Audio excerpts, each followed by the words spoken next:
दोस्तों, भारत सरकार वक्फ एक्ट में संशोधन लिए तैयार है और हमारी पिछली वीडियो में आपने वक्फ एक्ट और वक्फ बोर्ड के बारे में जाना था। आपने ये जाना था कि कैसे वक्फ एक्ट पहली बार लागू किया गया था और कैसे इसे समय समय पर संशोधित किया गया, जिसके तहत आज वक्फ बोर्ड के पास काफी पावर्स हैं। लेकिन दोस्तों, कई मुसलमानों द्वारा ही वक्फ बोर्ड पर कई तरह के आरोप लगाए गए हैं। कुल मिलाकर ऐसा कहा जा रहा है कि वक्फ बोर्ड में सिर्फ पावरफुल लोग हैं जो अपनी मनमानियां करते हैं। तो पिछले वीडियो में हम लोगों ने ये जाना था कि वक्फ एक्ट क्या है, ये कैसे काम करता है और इसके पास कितनी शक्तियां हैं। साथ ही हमने ये भी जाना था कि कैसे कांग्रेस की अगुवाई वाली यूपीए सरकार ने वक्फ एक्ट की शक्तियों को बढ़ा दिया था। लेकिन दोस्तों, आज की इस खास वीडियो में हम ये जानेंगे कि आखिर क्यों मौजूदा मोदी सरकार वक्फ एक्ट में संशोधन करना चाहती है और किस तरह से संशोधन होने के बाद वक्फ बोर्ड की मनमानियों पर अंकुश लगाया जाएगा।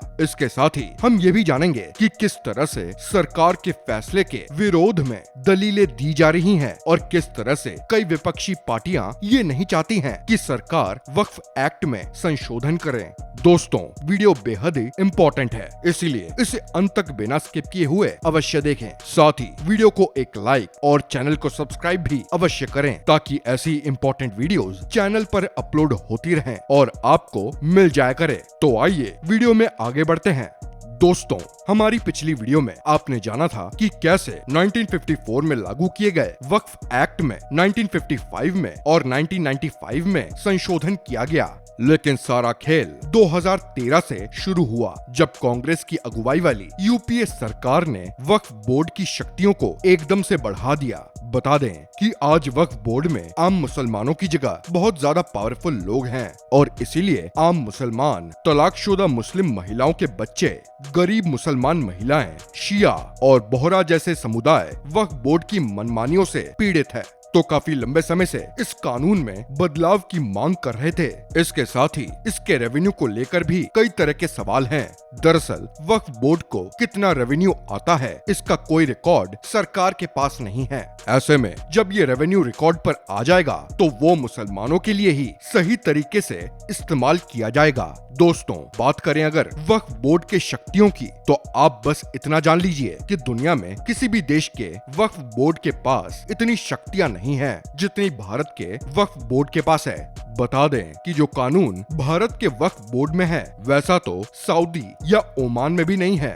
दोस्तों, भारत में वक्फ संपत्ति दुनिया में सबसे ज्यादा है और इससे 200 करोड़ का भी राजस्व नहीं आ रहा है। दोस्तों, वक्फ बोर्ड के पास एक ऐसी शक्ति है जिससे ज्यादातर लोग पीड़ित हैं। जी हाँ, बता दें कि वक्फ बोर्ड जिस संपत्ति पर अपना दावा पेश करता है वो उसका हो जाता है। संपत्ति का असल मालिक वक्फ बोर्ड के उस दावे को किसी भी अदालत में चुनौती भी नहीं दे सकता। यानी कि वक्फ बोर्ड के पास एक ऐसी शक्ति है जिससे उसके सोचने से ही संपत्ति पर हक वक्फ बोर्ड का हो जाता है और तो और इसके लिए वक्फ बोर्ड को कोई सबूत भी नहीं देना पड़ता। यानी कि उसे ये साफ नहीं करना पड़ता है कि कोई भी संपत्ति वक्फ बोर्ड की कैसे हो गई। अगर किसी मामले में पीड़ित को वक्फ बोर्ड के फैसले से किसी तरह की कोई आपत्ति होती है तो उसे वक्फ बोर्ड के सामने ही गुहार लगानी पड़ती है। जी हाँ, वक्फ बोर्ड के फैसले के खिलाफ कोई भी किसी भी कोर्ट का रुख नहीं कर सकता है।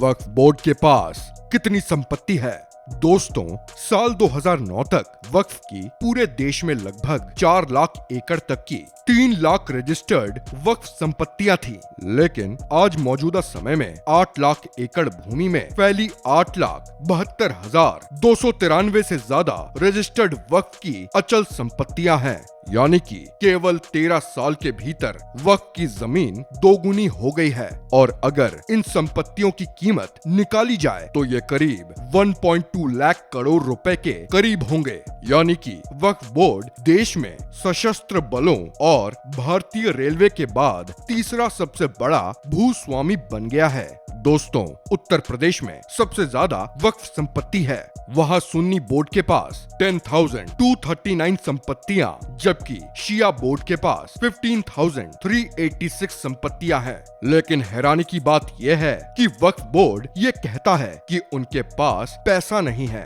उनकी कोई आमदनी नहीं है। और दोस्तों, जब कोई संपत्ति वक्फ बोर्ड की होती है तो उसके लिए उनके पास वक्फनामा तथा वसीयतनामा होता है। लेकिन वक्फ बोर्ड के पास ज्यादातर संपत्तियों के ना तो वक्फनामा है ना ही वसीयतनामा। ऐसे में निश्चित तौर पर वक्फ बोर्ड में शक्तियों का दुरुपयोग हो रहा है और इसीलिए जनता के हित में संशोधन किया जा रहा है। तो आइए अब ये जानते हैं कि सरकार वक्फ एक्ट में क्या क्या संशोधन कर सकती है। सरकार वक्फ एक्ट में क्या संशोधन कर सकती है?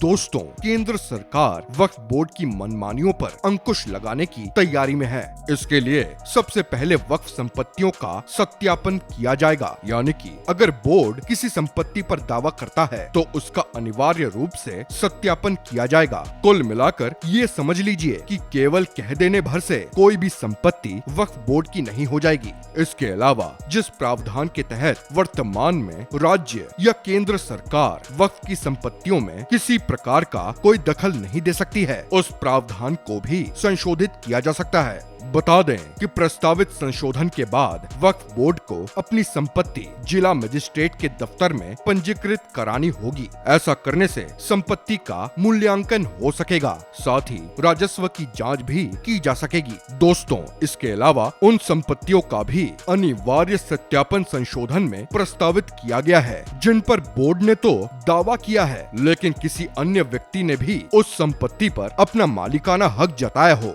यानी कि अगर किसी भी संपत्ति को लेकर बोर्ड और किसी व्यक्ति के बीच विवाद है तो ऐसे मामले में एक पक्षीय बोर्ड के हक में फैसला नहीं होगा, बल्कि बोर्ड को ये सबूत देना होगा कि संपत्ति उसकी है। साथ ही उस व्यक्ति के द्वारा भी जरूरी कागजातों की जांच करवाना अनिवार्य होगा। दोस्तों, बोर्ड के ढांचे में भी बदलाव किया जा सकता है। जी हाँ, ऐसा कहा जा रहा है कि सरकार द्वारा इस संशोधन में एक संशोधन ये भी किया जाएगा जिसके तहत राज्यों के वक्फ बोर्ड में महिला सदस्यों को शामिल किया जाएगा। अब हर राज्य के वक्फ बोर्ड में 2 महिलाएं सदस्य होंगी। वक्फ एक्ट की धारा 14 और 19 में बदलाव किए जाएंगे। साथ ही वक्फ बोर्ड के फैसले के खिलाफ कई कोर्ट में अपील का प्रावधान भी किया जा रहा है। यानी कि अगर वक्फ बोर्ड किसी संपत्ति पर अपना दावा कर दे और उससे किसी व्यक्ति को आपत्ति है तो वो वक्फ बोर्ड के दावे को चुनौती देने के लिए हाई कोर्ट में अपील भी कर पाएगा। दोस्तों, आपने ये जाना कि कैसे वक्फ बोर्ड अपनी शक्तियों का दुरुपयोग कर रहा है और कैसे सरकार द्वारा इस एक्ट में संशोधन किए जाने की तैयारी चल रही है। लेकिन दूसरी ओर सरकार के इस फैसले को लेकर कई विपक्षी पार्टियों ने विरोध भी शुरू कर दिया है। बता दें कि AIMIM प्रमुख असदुद्दीन ओवैसी ने सरकार के इस फैसले पर विरोध जताया। उन्होंने एक्ट में संशोधन को लेकर ये कहा कि ये संशोधन वक्फ संपत्तियों को छीनने के इरादे से किया जा रहा है। उन्होंने आगे ये भी कहा कि ये संविधान में दिए धार्मिक स्वतंत्रता के अधिकार का प्रहार है। असदुद्दीन ओवैसी के अलावा all India Muslim personal law board के सदस्य मौलाना खालिद रशीद ने ये कहा कि हमारे पूर्वजों ने अपनी संपत्ति का एक बड़ा हिस्सा दान कर दिया और उन्होंने इसे इस्लामिक कानून के तहत वक्फ का बना दिया और इसे लेकर संशोधन नहीं किया जाना चाहिए। उन्होंने आगे ये कहा कि जो भी जरूरी संशोधन इस एक्ट में किए जाने थे वो 1995 और 2013 में हो चुके हैं। वर्तमान में इसमें संशोधन की कोई जरूरत नहीं है। वैसे दोस्तों, आपका क्या मानना है? क्या सरकार वक्फ एक्ट में संशोधन करके सही कर रही है या फिर वक्फ एक्ट में संशोधन की जरूरत नहीं है? दोस्तों, अपने विचार हमें कमेंट बॉक्स में अपने कमेंट के जरिए अवश्य दें। फिलहाल आज की इस खास वीडियो में इतना ही। वीडियो को लाइक करें, शेयर करें और चैनल को सब्सक्राइब अवश्य करें। मिलते हैं अगली नई इंपॉर्टेंट वीडियो के साथ। तब तक के लिए धन्यवाद। जय हिंद, जय भारत।